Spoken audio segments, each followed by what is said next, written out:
Here's my 6 people audience for my persuasive speech.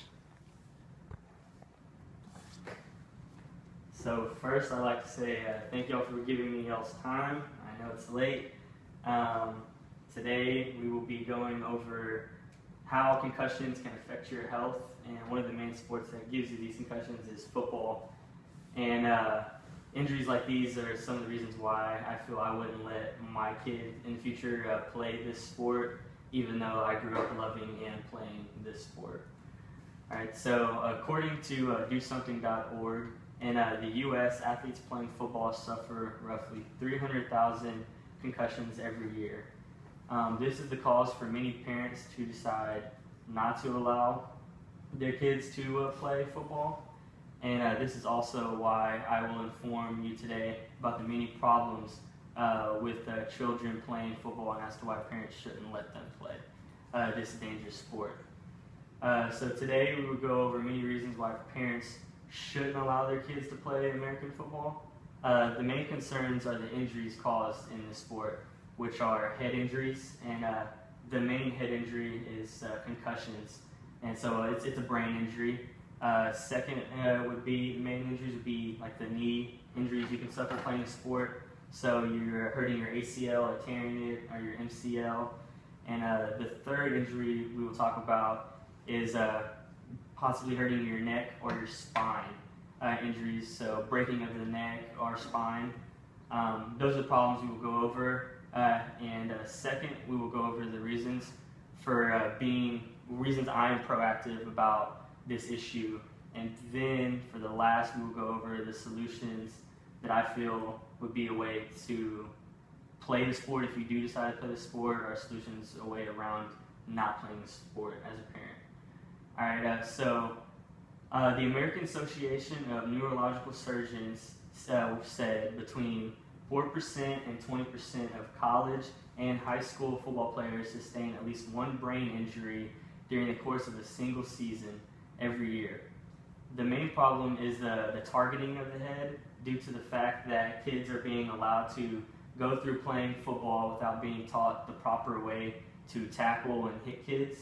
So one injury you see is helmet-to-helmet injuries. And helmet-to-helmet hit will never be totally eliminated from the game of football, but it will be significantly reduced, and anyone who watches football has been made aware of the brain trauma associated with the concussions over the last couple of years as of recently. And therefore, coaches at all levels, I feel, should be taught and have to go through classes on how to get proper hitting, especially at the younger ages. I feel that's an important thing. I think it's a very tremendous thing how far the sport has come, but I feel it has a long way to go before it reaches where it actually needs to be. And I feel it's actually safe to play. Some of these injuries, they're more rare than others, and they don't happen often. But with bad technique, it increases your chances of a serious injury happening. So knee injuries are the second most dangerous, and then they can become a bigger problem as of more recently, now that they're making rules to help prevent concussions. So players, instead of going after heads, now they're going after your knees. And even though these injuries might not be as bad for you in the future as head injuries, it takes longer to come back from these. So you can hear from players, they'll come out and say, even though there's rules about hitting me in the head, I'd rather you hit me in the head than take out my knees, because this could be my career you're messing with, and a head injury that affects me in the future. And players don't really think about the future, they care about the now. And so that's basically me wrapping up about the importance of it. But now I also want to share reasons for me of why I'm giving this speech. I am a person who played football, and I have experienced what it feels like to have gotten a concussion. And actually during the game, I was allowed to return in the game.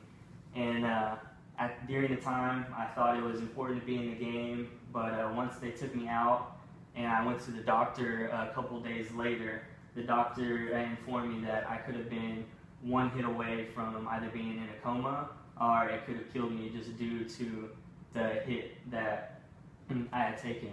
So this is for one of the main reasons for me talking to you all today, to help make parents more aware of the dangers that you are putting your kids into and allowing them to play football.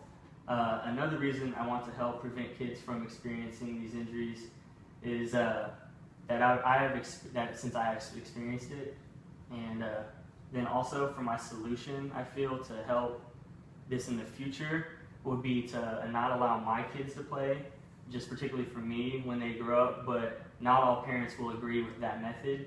So my second goal today would be to help inform future parents of the dangers, and just so they can be more aware of the injuries that I have discussed today. And so hopefully, even if you don't decide to keep your kids from playing the sport, you will be more aware and more knowledgeable about the injuries in the future. So if your son or kid is actually has one of these injuries, y'all can be more proactive and do something about it at the moment. So last but not least, I'd like to say thank y'all for giving me y'all's time. I know it's late, and I really appreciate it. Thank you.